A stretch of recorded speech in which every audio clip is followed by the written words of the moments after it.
všem, chtěl bych vás pozvat na svůj následující zápas na GCF v Karlových Varech, kde budu nastupovat proti místnímu Nazdárakovi Jaroslavu Číňanu Poborskému.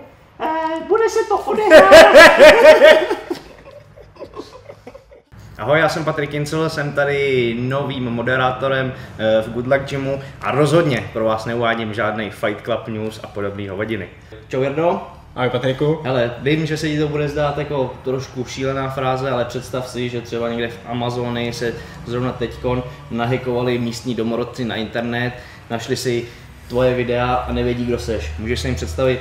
Tak ahoj, jmenuji se Jarda Pokorný, je mi 29 let, jsem bývalý judista a momentálně jsem se dal na dráhu MMA. Kde jsi narodil, kde žiješ? Narodil jsem se v Olomouci a žiju momentálně v Hradci Králové, ale pocházím z Mohelnice. Na co se připravuješ momentálně? Připravuji se na zápas 12. července do Karlových Varů, kde budu mít hlavní zápas proti Jardovi Číňanovi Poborskému. Jak probíhá tvoje příprava? Kdo se na ní podílí, s kým spolupracuješ? Moje příprava, musím zaťukat, probíhá velmi dobře, nejsem zraněný. Podílíš se na něj hlavně jako ty, co si budeme povídat. Byli jsme na soustředění v Polsku, v Lodži, kde to bylo fakt super a jinak objíždíme i jsem tam jiný gym jenom.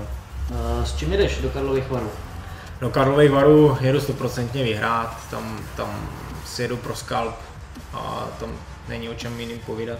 Budeš se řídit nějakou taktikou, anebo budeš chtít jako ufinišovat svýho soupeře? Tohle mi je fakt úplně jedno, jestli ho porazím na tři kola nebo ho knoknu v prvním. Jako. Čekáš nějaký komplikace ve Varech?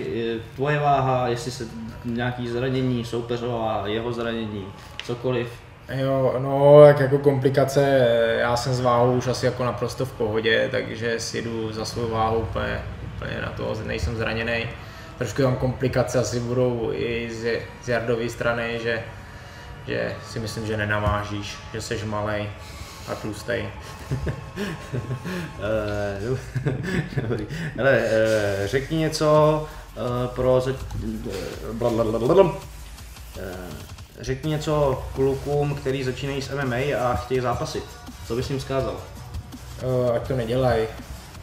Ne, rozhodně tenhle sport není jenom o imidži, jako, což si hromada mladých lidí myslí, že si vezmou nějaký trička UFC a podobně a vstoupí jednou do klece a budou na diskotéce jako za MMA zápasníky. Je to prostě dlouhodobá cesta, plná bolesti a je to hlavně sport. Potu. Je na to tréninku jako. No, je to hlavně sport, který musí člověk žít, no. A dejchat.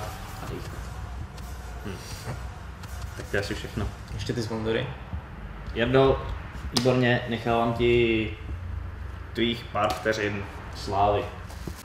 Chtěl bych poděkovat lidem, kteří mě podporují v mé přípravě a fandí mi. Takže chtěl bych hlavně poděkovat Ondrovi Tomkovi, firmě FFX. Chtěl bych poděkovat firmě FitPro za super doplňky výživový. Já bych chtěl poděkovat všem klukům z Good Luck Gymu a celému Good Luck Gymu, obzvlášť Patrikovi Kincelovi, který mě podporuje a hlavně cvičí, jak to rád využívám. A chtěl bych poděkovat ještě firmě nebo webové stránce www.slevy.cz.